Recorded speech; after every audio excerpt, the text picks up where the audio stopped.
This is David Fenwick. David, how are you? I'm good. It's great to be here.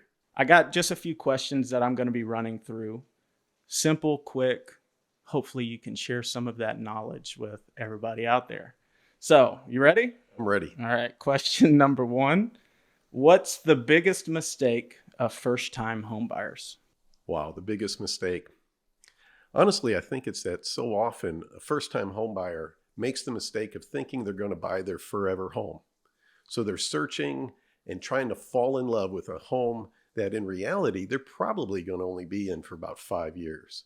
So they put in all this effort and all this angst and all this, searching for something that's going to be a dream home. In reality, they should be looking at an investment. A first-time home is one you buy to build towards your next home, which might end up building towards your final dream home.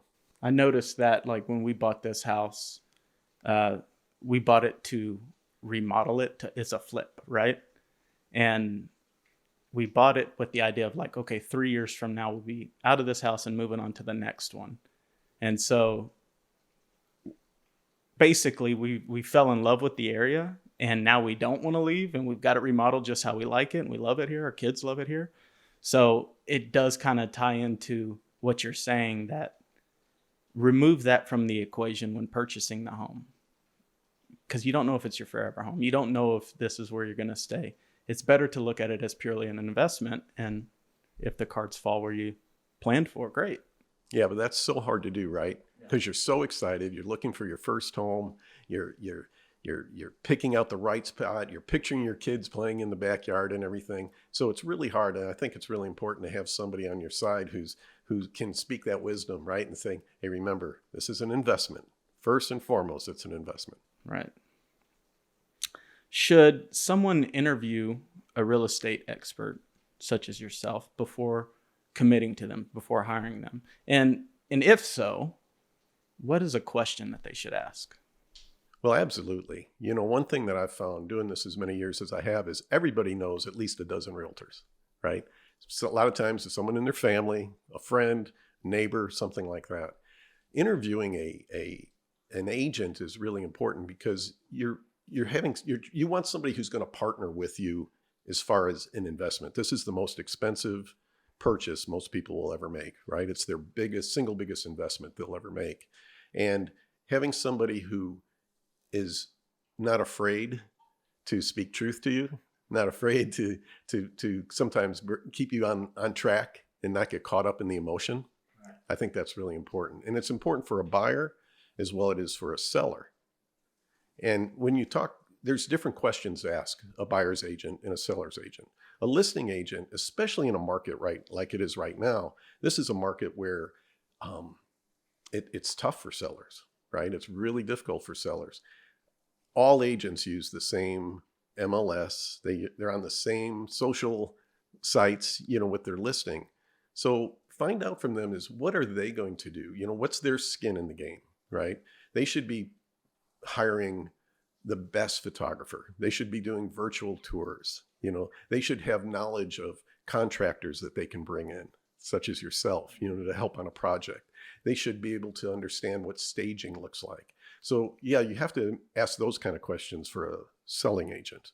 A buyer's agent, it's really more about, I think the big question is, where is your specialty? Because be honest with you, and someone could say, I'm an agent in the Austin area, but really what market do you know? How many homes have you sold? Where is your expertise lie, right? And it might be Round Rock. It might, for me, I don't go down to South Austin. I stay in Williamson County, and I love to stay in the Round Rock, Georgetown area. You mentioned skin in the game. Kind of leads into the next question. Okay. Commissions. What are commissions? Can you kind of briefly explain what do real estate agents earn? When you're interviewing them, you should have an understanding of what, hey, my real estate agent's going to profit. They got to make money.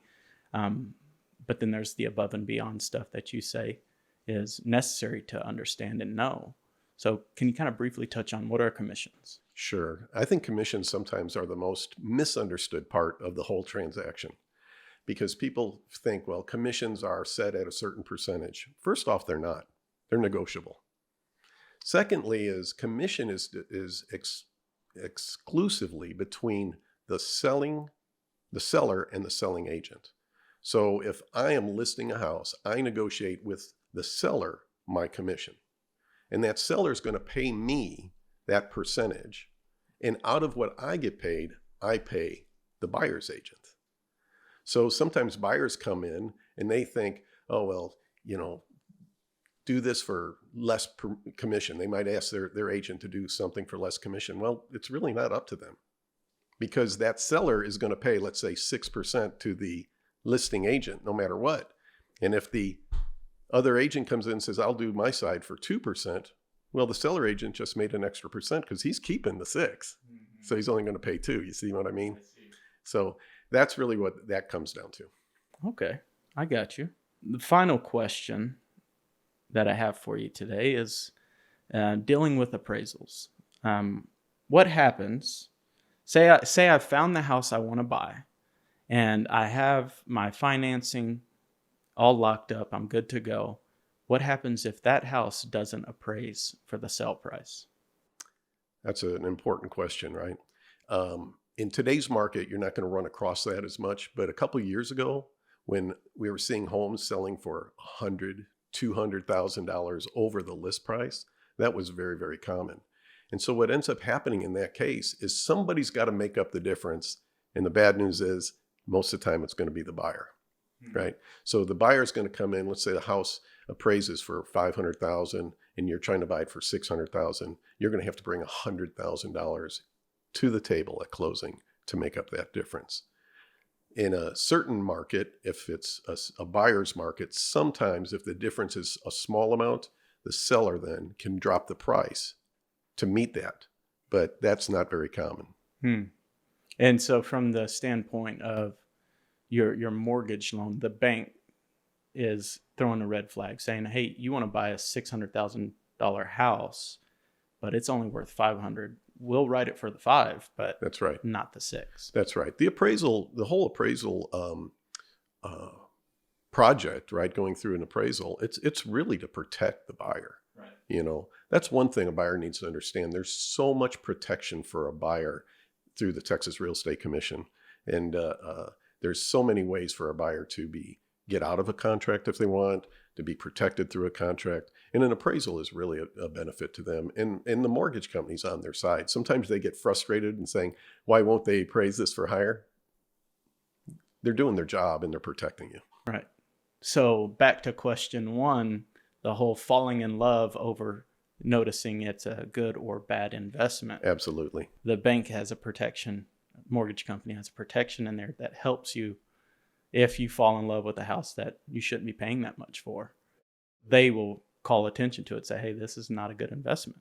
Basically, without saying it in those words, that's kind of what it comes down to. Absolutely. And I think that's where, again, going back to who you hire, you need somebody who can get up and above, get a bird's eye view of the whole process, so that they're the ones trying to keep you grounded, saying, this is not going to appraise. This isn't a good value. Let's go on to the next home.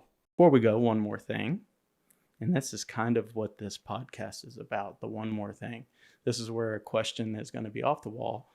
It's not going to be real estate related or profession related. It's going to just be more about you. So this question is, it's going to be kind of a string of questions. First of all, how old are you? I'm 65 years old. 65 years old. You've lived in multiple states or always in Texas? I've lived in multiple states, Illinois, Wisconsin, and Texas. Let's go all the way back to childhood. Think of a memory, first one that pops in your head. What is your favorite memory or just a substantial memory from your childhood? Oh, wow.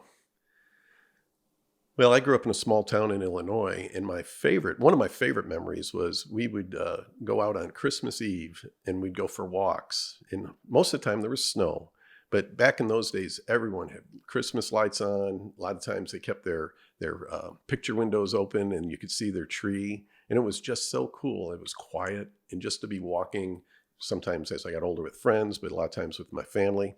And we would just go on Christmas Eve and walk around and look at the Christmas lights. And that was always one of my favorite days and favorite nights of the year.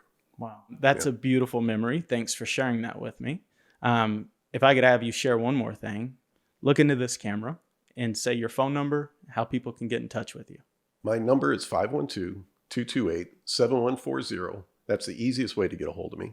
Or you could reach me through email at davidfenwickrealtor@gmail.com. This has been DABA Contracting's One More Thing podcast. Thanks for joining us. If you have any additional questions, feel free to reach out through our website or give us a call.